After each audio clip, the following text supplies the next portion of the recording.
City of Andorra for his statement. To the distinguished representative of Eswatini to introduce an address by the head of government.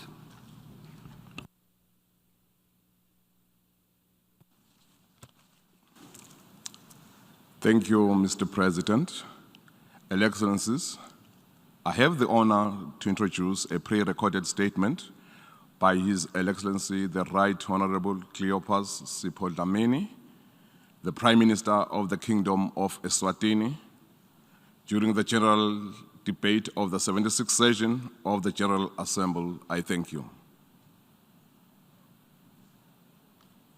The President, Your Excellencies, Heads of State and Cabinet, United Nations Secretary General, distinguished delegates, ladies and gentlemen. Mr. President, it is my singular honor to address the 76th session of the United Nations General Assembly. Allow me to express my sincere congratulations to you, Mr. President, on your election as President of the 76th session of the United Nations General Assembly. We commend the outstanding leadership and sterling performance of the outgoing President. I also extend our profound congratulations to the Secretary General of the United Nations, His Excellency Mr. Antonio Guterres, for his re-election for another 5-year term. The theme of this session touches on every aspect of our daily lives. It underscores the need to ensure that the world does not lose sight of the 3 dimensions of sustainable development during the last decade of implementation of the 2030 Agenda for Sustainable Development, the decade of action. Over the past year, the Kingdom of Eswatini experienced immeasurable and unimaginable setbacks in implementation of our development priorities since the start of the COVID-19 pandemic. This compelled the country to rethink its development strategy and redirect its resources to cater for additional needs of the population.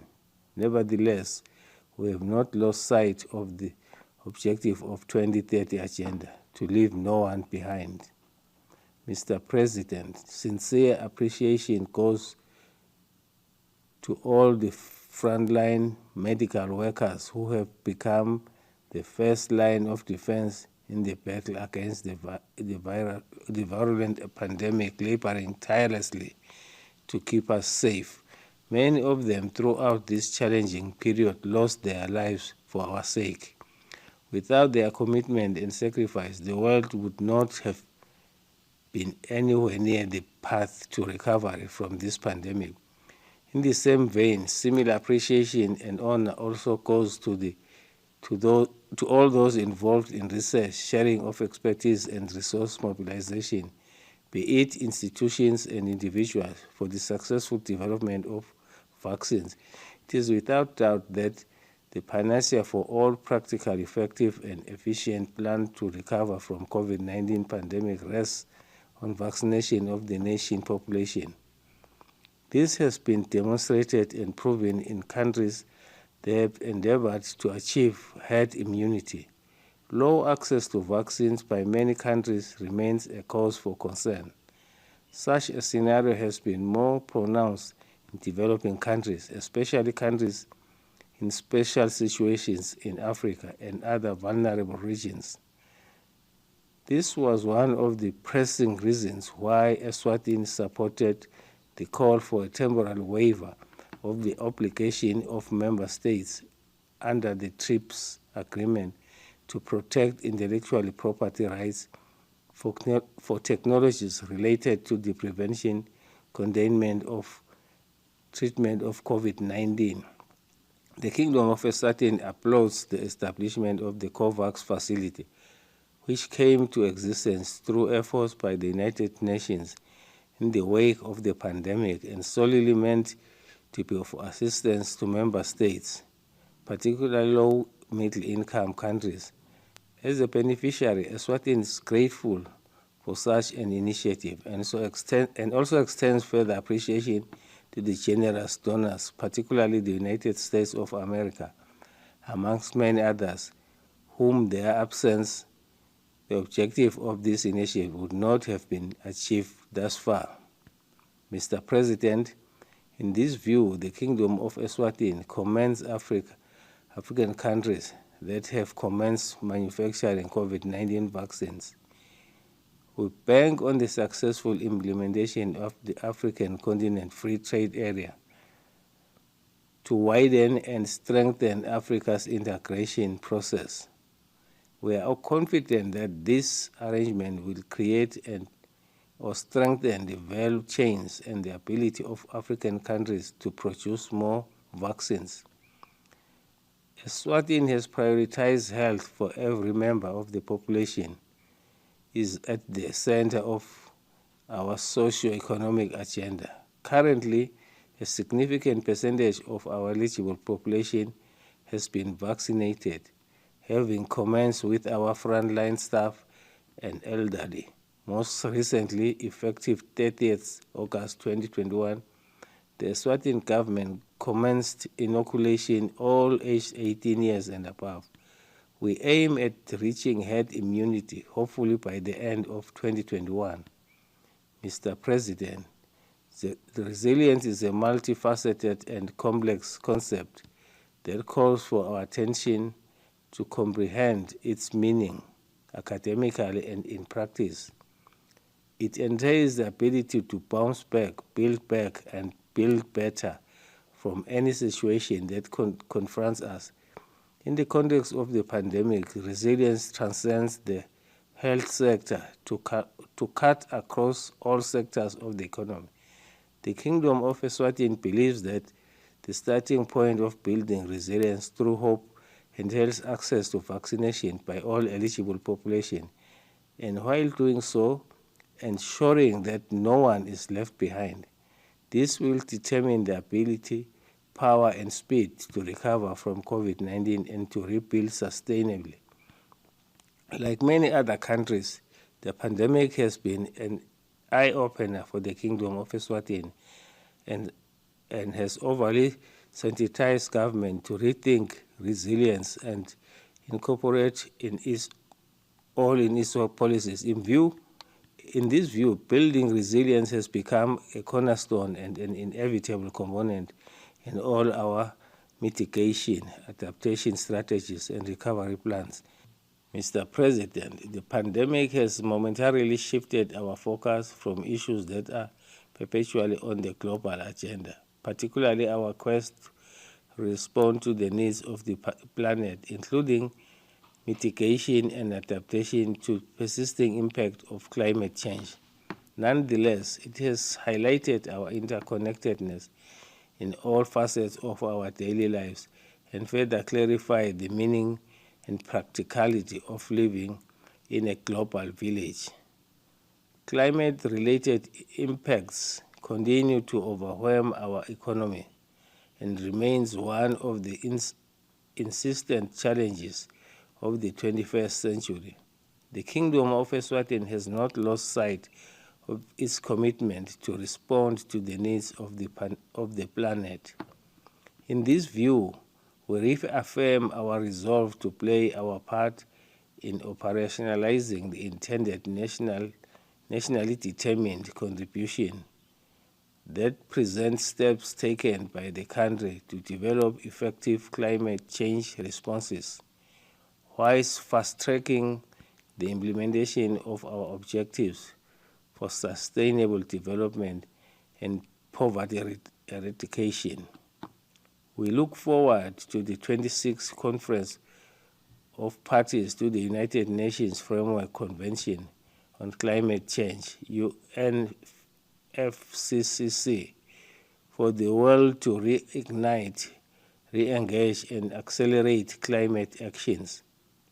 Mr. President, education is an important tool utilized to equip, recapacitate, develop, and empower every learner to create or sustain development and attain the future we want.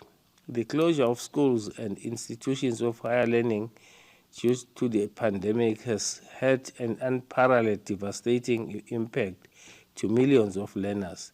This has been more pronounced in developing world, mainly because many of the countries are not adequately equipped to pursue their education virtually.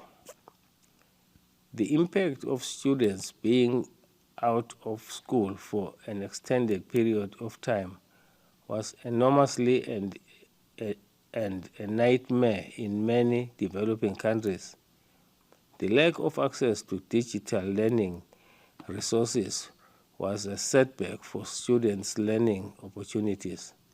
Upon resumption of classes in the Kingdom of Eswatini, schools had to stagger attendance in order to prevent the snowballing of infections and the spread of the virus as it evolves and changes phases.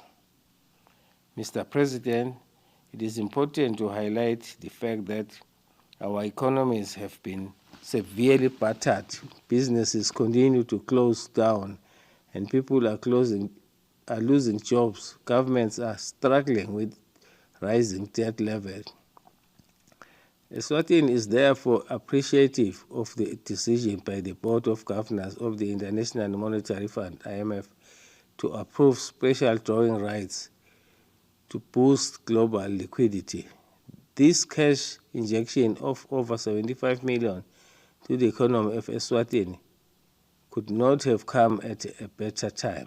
On Monday, 6 September 2021, His Majesty King Mswati III launched the Reconstruction Fund meant to rebuild infrastructure and the economy following a civil unrest which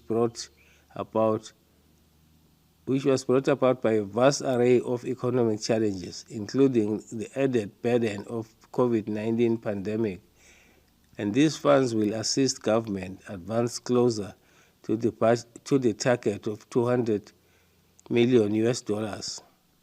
Mr. President, another note in the fight against HIV and AIDS, Eswatini has continued to employ all means possible to stop the spread of the virus, even during this critical time in history. This is evidenced by the achievement of the UNAIDS goal of 95-95-95, which summarily means 95% of people with HIV identified, 95% of the people with HIV treatment, and 95% of the people on treatment virally suppressed. Although this was deemed achievable, in a decade from now, fortunately, the Kingdom is now one of the 2 countries to have made such an achievement of SDG goal number 3 on health, as announced by the United Nations body. In Eswatini, as much as some of our plans to accelerate the process have been derailed, we have remained focused. Since 2016, the country has integrated the SDGs into the National Development Framework and put in place appropriate institutional arrangements to ensure that the implementation is properly monitored at all levels. Government has infused the spirit of ownership to every citizen so that every individual understands and appreciates the importance of the SDGs. Both the executive and the legislative arms of government are involved. In the midst of the obtaining challenges, we have not lost hope and sight of our development agenda. Mr. President, as the reforms of the United Nations development system evolves, the Kingdom of Eswatini continues to steadfastly reiterate and maintains its call for Africa's voice to be heard at the United Nations Security Council. This follows an annual call by the African Union heads of state and government articulated in the Eswatini Consensus and CETA Declaration. The common African position remains intact with regard to allocation of permanent and non-permanent seats in the United Nations Security Council, a very important decision-making organ of the United Nations. When all members and regions are efficiently and effectively represented and their voice conspicuously heard, the revitalization of the work of the United Nations will be enhanced. Mr. President, may I take this opportunity to share with the nations of the world how the Tinkhundla system of government works. The elections conducted under this system embrace our traditional and cultural existence, where people from communities nominate candidates in their chiefdoms to compete at constituency levels, which we call Tinkhundla. This system was agreed upon by the nation through consultations. A commission was set up to consult widely the populace as to which governance system they would like to have in place as a nation. The winners then go straight to Parliament as a direct representation. Some of the elected candidates end up being members of cabinet. As a result, the people are part of the government formulation process because they can claim ownership of the people who constitute the government of the day. We are convinced that our system of governments has a place in modern-day democracy, and it complies with all structures of the United Nations family. The Kingdom of Eswatini is committed to the ideals of the United Nations in just as much as it is dedicated to protecting its history, legacy, and destiny. We, at the same time, embracing the opportunities and the possibilities of cooperating in the community of nations. It is therefore the Kingdom of Eswatini's position that it believes in democracy as an idea, but not as an ideal, because things that are ideal to you may not be ideal to other people. The Kingdom of Eswatini will, however, continue to embrace the opportunities, technologies, and the mechanisms that create modern society. Our country is committed to a process of consultation with the people at the People's Parliament, Sibaya, and other dialogue forums through which people provide advice and counsel to the King that ensures that transparency and accountability. This is how our democracy operates in council. As such, the practice is democratic and participatory in that everybody is involved in our key decision-making processes. As a nation, we shall remain seized with the preservation of our cultural norms and traditions, promoting of peace and stability, addressing our different opinions in a peaceful manner, not by violence. Above all this, dialogue is at the apex of our existence as a nation. Our philosophy is inclusive. We use a bottom-up approach from grassroots level where every Liswati must have an opportunity to voice his or her opinion in a free and fair environment. Whilst we embrace modernity, we cannot forget who we are and where we come from. Our identity as a nation remains pivotal so that we can work together to develop our country and ensure that we realize a robust social and economic foundation for the benefit of future generations, as our predecessors have done. Mr. President, the persistent exclusion of the Republic of China, Taiwan, from the United Nations and the discrimination of its citizens in a system meant to serve international citizens is a gross violation of the unshakable principles of the UN Charter. Since the start of the COVID-19 pandemic, Taiwan is, in solidarity with the UN member states, made a significant contribution in realizing the theme of this year's session. Eswatini would again this year continue to urge the United Nations to consider the meaningful participation of Taiwan, especially in the World Health Organization, International Civil Aviation Authority, and the United Nations Framework Convention on Climate Change. With this inclusion of Taiwan, it is our hope that the UN will be living up to its objectives and equally serving the interests of all its member states. The path of 2030 on the attainment of the UN SDGs was dented as a result of the pandemic, and Taiwan, adhering to the principle of leaving no one behind, shared its disease prevention expertise and experience with more than 80 countries, and further assisted 40 countries make headways in ICT, agriculture, education, and health.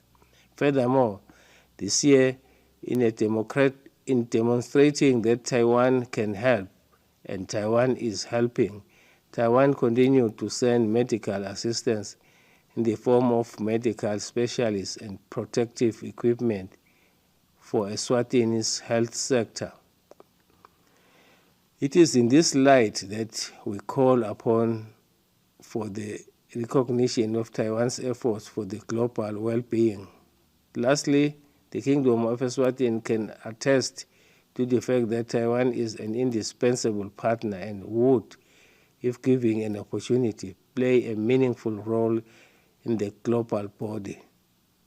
Mr. President, finally, allow me to take this opportunity to wish the United Nations family a prosperous future as we battle COVID-19 to rebuild sustainably and respond to the needs of the people. Thank you, and may the Almighty God bless us all.